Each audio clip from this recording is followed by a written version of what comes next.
Right, ladies and gents, we are moving on, and now we're going to have a shortish lesson on direct proportion.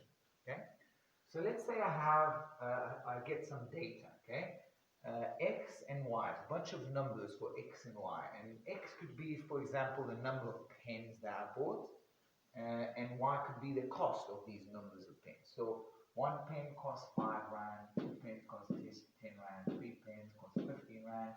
And there's a few other things, but we're not going to get there. Now, a question I can ask myself, are these two, we call these variables, okay? We learn these, we speak about it in science a lot, variable. X and Y's are variables, mean they can be changed. That means X can be 1, 2, 3, or 4, Y can be 5, 10, 15, and so on. And then I can ask myself, is Y directly proportional to X? Is Y directly proportional to X?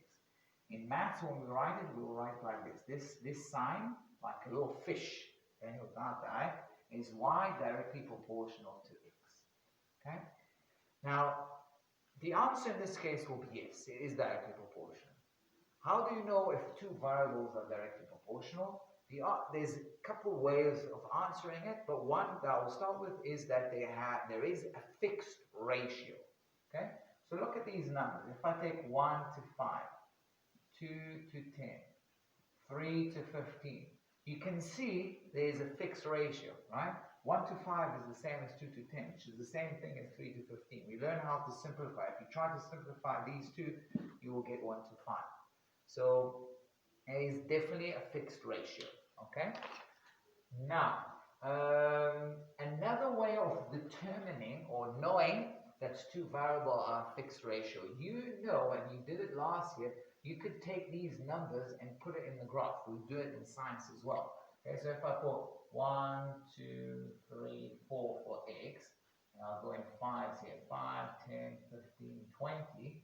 If I make dots, 1 and 5, 2 and 10, 3 and 15, you can see, I'll use another color, there's a straight line that goes from the origin. Okay? If there is a straight line that goes from the origin, it's directly proportional. Okay? Directly proportional. So these are two ways we can determine if two variables are directly proportional. Now, what kind of question can I ask you? Not very difficult one. So I can give you a table and I say, look, I can ask you, are they directly proportional? You then find out with its fixed ratio, and you say, yes, they're directly proportional. Then I can tell you, all right, tell me what is y when x is 4. Okay? How do we know that? How can we know what y is? Well, there's two ways of doing it. I'll start with, I don't know, I think it's harder, but it will be easier for you to get it. So if I know that the ratio 1 to 5 should be the same as 4 to something, so we've done that. It's just that question about ratio. I multiply that by 4, so I need to multiply the 5 by 4, so the answer is 20, so that will be 20. Okay? Now, slightly trickier question is if I give you the y, you need to give me the x. Actually, it's the same, isn't it? Okay?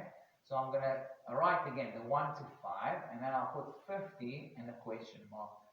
Easily, you can see that from 50 to 5, I just divide by 10. So, or from 5 to 50, I multiply by 10. So 1 times 10 will be 10. The answer is 3. Okay? So that's how one way you can do it. But there's another way, and we will learn something through it. Y is directly proportional to x. There's another way of writing it. Now, I'll be honest with you, I don't always teach this, but you guys are a strong class, okay? Right? So I'm gonna push you a little bit, okay?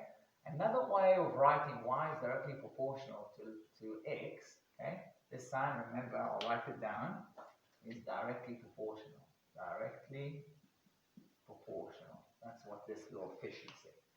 Another way of writing it is y equal to, let's just use another constant, kx. Okay?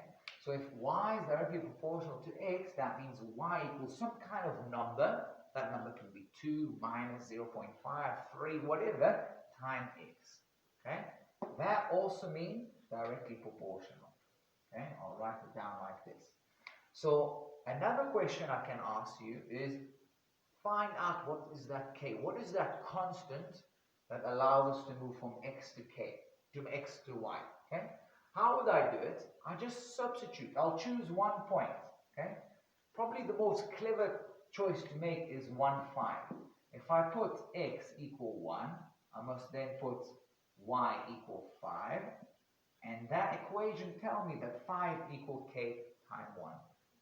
Obviously, I could have done, I could have chosen 3 and 15. I could have said y equal 15, k times x equal 3. I could use that.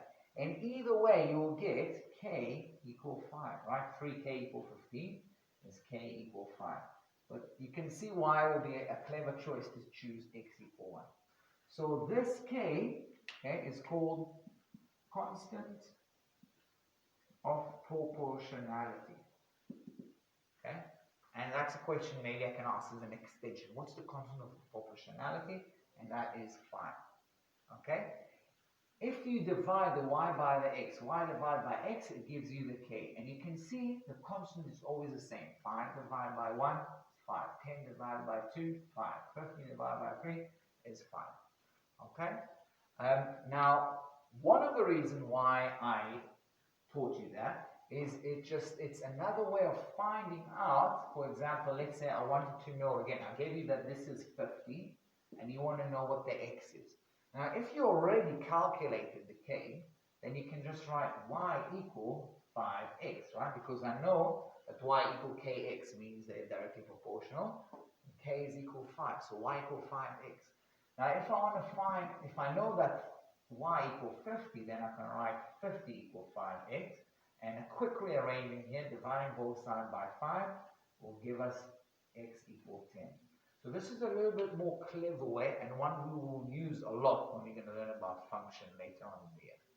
Cheerio.